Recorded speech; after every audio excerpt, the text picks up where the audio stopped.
नसीब का लिखा एक रोचक कहानी। दोस्तों, आपने कई बार लोगों को कहते सुना होगा कि मेरे नसीब में ही नहीं है, या नसीब में होता तो जरूर मिल जाता, या फिर यह कहावत कि नसीब से ज्यादा किसी को नहीं मिलता जरूर सुनी होगी। आज मैं नसीब की बात इसलिए कर रहा हूं क्योंकि आज की कहानी नसीब का लिखा एक रोचक कहानी इसी विषय पर आधारित है। इस इंटरेस्टिंग हिंदी स्टोरी को पूरा जरूर पढ़िए। 15वीं सदी की यह कहानी है। किसी एक गांव में बहुत ज्ञानी पंडित रहा करता था। पंडित आजू बाजू के सारे ही गांवों में बहुत प्रख्यात था और इसी वजह से धनवान भी। पंडित का परिवार ज्यादा बड़ा नहीं था। पंडित अपनी पत्नी के साथ अपने बहुत बड़े घर में अकेला रहता था क्योंकि पंडित को कोई बेटा था नहीं और एक बेटी थी जिसका विवाह पास के गांव वाले एक श्रीमंत लड़के से हो चुका था। पंडित ने शादी से पहले अपने होने वाले दामाद की अच्छे से जांच पड़ताल की थी और अपनी बेटी का भविष्य भी ठीक से पढ़ा था, तब जाकर उसने बेटी की शादी की थी।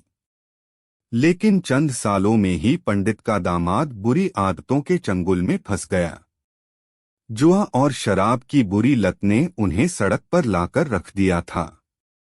अपने बेटी की ऐसी दुर्दशा देखकर पंडित की पत्नी काफी दुखी होती थी और अक्सर पंडित को कहा करती थी, तुम जाकर उनकी मदद कर आओ। पंडित हमेशा अपनी बीवी को यह कहकर उनकी मदद करने के लिए मना कर देता था कि अभी कुछ समय तक उनका बुरा वक्त चलना है। हम चाहे कितनी ही कोशिश कर ले, जो उनके नसीब में नहीं है वह उन्हें नहीं मिल पाएगा।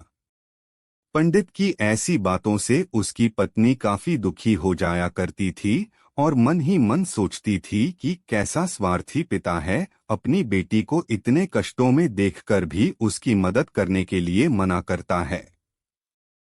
आखिर भगवान ने जो इतना सारा धन धान्य दिया है उसका क्या करेंगे? हमें कोई और औलाद भी तो है नहीं, ले देकर एक यही बेटी है और उसके लिए भी कुछ नहीं करेंगे तो किसके लिए करेंगे?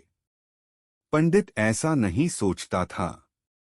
ऐसा नहीं है कि पंडित अपनी पुत्री से प्रेम नहीं करता था, लेकिन उसने अपनी पुत्री की कुंडली इतने अच्छे से पढ़ी थी और वह यह पहले से ही जानता था कि वह चाहे किसी भी लड़के से शादी करती, लेकिन उसके जीवन में यह समय आने वाला ही था और बिना इसे भुगते उसको छुटकारा नहीं मिलने वाला था।